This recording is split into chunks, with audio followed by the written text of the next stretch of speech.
આજથી શરૂ થતી શારદીય નવરાત્રીને લઈ શહેરા તાલુકાના ચાંદલગઢ સહિતના વિવિધ ગરબા ગ્રાઉન્ડ ખેલૈયાઓ માટે તૈયાર કરી દેવાયા। આવતીકાલથી શારદીય નવરાત્રીનો પ્રારંભ થઈ રહ્યો છે, જેને લઈ દર વર્ષની જેમ આ વર્ષે પણ પંચમહાલ જિલ્લાના શહેરા તાલુકાના ચાંદલગઢમાં ખેલૈયાઓ માટે ગરબા ગ્રાઉન્ડ તૈયાર કરી દેવાયું। ખોડિયાર યુવક મંડળ દ્વારા છેલ્લા 21 વર્ષથી નવરાત્રીનું આયોજન કરવામાં આવે છે।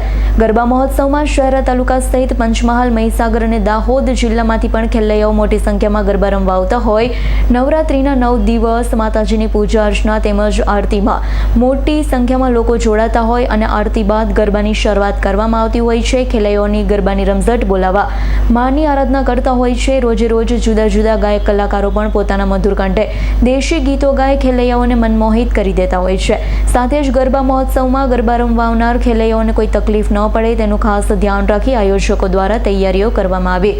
મહત્વનું છે કે ગરબા મહોત્સવનું આયોજન ચાંદલગઢ જંગલ વિસ્તારમાં થતું હોવાની સાથે કુદરતી રીતે પથ્થરોની શિલાઓથી સિંચાયેલા ડુંગર વચ્ચે વર્ષો પુરાણોમાં ખોડિયારનું મંદિર આવેલું હોવાથી ખેલૈયાઓ દૂર દૂરથી ગરબાની મોજ માણવાની સાથે ખોડિયાર માના દર્શનનો પણ લાભ લેતા હોય છે। ઇકબાલ શેખનો રિપોર્ટ, S9 ન્યૂઝ, પંચમહાલ। અમારી તમામ માહિતીથી અપડેટ રહેવા માટે જોડાયેલા રહો S9 ન્યૂઝ સાથે।